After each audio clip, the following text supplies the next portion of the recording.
Hello guys, আসসালামু আলাইকুম। আমি আছি চট্টগ্রামের বিখ্যাত পাইরভিউ হসপিটালে। এটা একটা প্রাইভেট হসপিটাল আর এটা কাতালগঞ্জে অবস্থিত।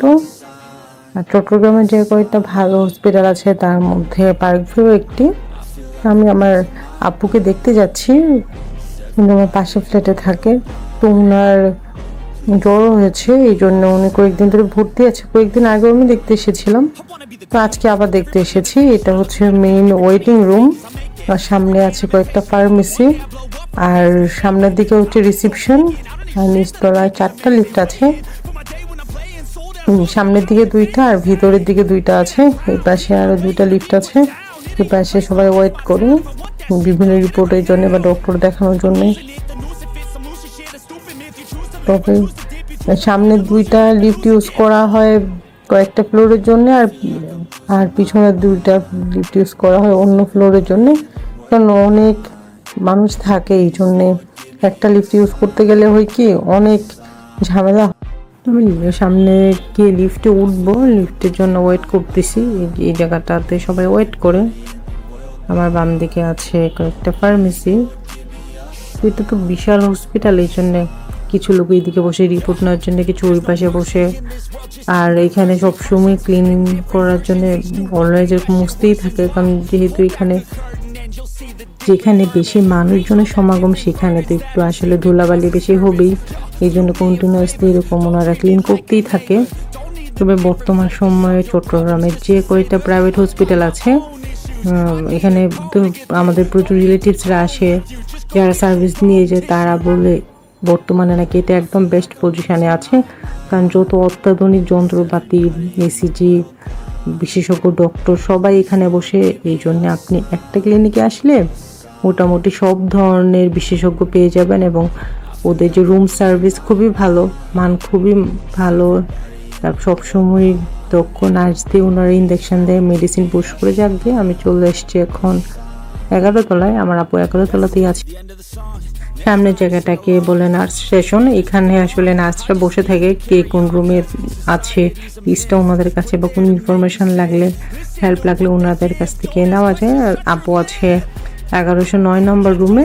তো আমি সব মর্নিং তো একটু নখ দিব, অলরেডি উঠে গিয়েছে, আর একটু নখ দিয়ে ঢুকবো রুমে। তারপর রুমটা আপনাদেরকে দেখাচ্ছি। এটা হচ্ছে রুম। আসলে এইদিকে আপু শুয়ে আছে, এই জন্য ভিডিওটা করছেন। এটা একটা এক্সট্রা বেড, এখানে চাইলে একজন থাকতে পারে। তারপর আমি যেখানে আছি এখানে একটা বড় সোফা আছে, চাইলে এখানেও একজন শুতে পারে। আর পাশে একটা ক্যাবিনেট আছে, ছোট্ট একটা fridge, oven, TV, dressing table, সব কিছুই আছে। আমি একটু করে ওয়াশরুমটা একটু করে দেখাবো, আসলে ওয়াশরুমগুলো দেখাতে ইচ্ছে করে না, তাই একটু দেখাচ্ছি। তবে এই রুমের ভাড়া হচ্ছে 8,000 টাকা। আর মেডিসিন এটা সেটা স্যালাইন এসব মিলে আরও পার ডে 2,000 টাকার মতো চলে যায়। মানে খুব কস্টলি একটা হসপিটাল। আর রুগীকে খাবার হসপিটাল থেকে প্রোভাইড করা হয়। রুগীর মেনুতে সাধারণত সকালে থাকে পরোটা, নান, ডাল ভাজি, এটা সেটা থাকে সাধারণত। এই রুমের ভাড়াটা আসলে অনেক বেশি, একটু কম হলে ভালো হতো, বাট সার্ভিস অনেক ভালো। এই যে এই সোফাটা, এই সোফাতেও চাইলে একজন ঘুমাতে পারে। এটা হচ্ছে ওয়াশরুম, ওয়াশরুমে হাইকোমোডা। এখানে খাওয়া দাওয়ার জন্য একটা টেবিল আছে, এখানে টুকটাক জিনিস রাখা আছে টেবিলে। আমি রুম থেকে বের হয়ে গিয়েছি। এখানে ক্লিন করে ড্রাই করছে মেশিন দিয়ে। আমি আস্তে আস্তে নিচের দিকে নেমে যাব। আর রুমে আসলে বেশিক্ষণ ভিডিও করি নেই, আর ডক্টররা থাকে, আপু থাকে, আর এই জায়গাটাতে না গার্ড থাকে, ওরা ভিডিও করতে দেয় না। আমি খুব একটা ভালো করে জন্য ভিডিওটা করতে পারছি না। এই জায়গাটাকে বলে নার্স স্টেশন।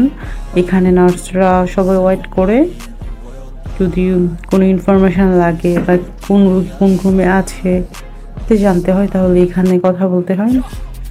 আর ভিতরে একটা রুম আছে, এখানে ভিজিটের জন্য যেসব ডক্টররা আসে বা এই ফ্লোরের দায়িত্বে যে ডক্টর থাকে তারা ওইখানে বসে।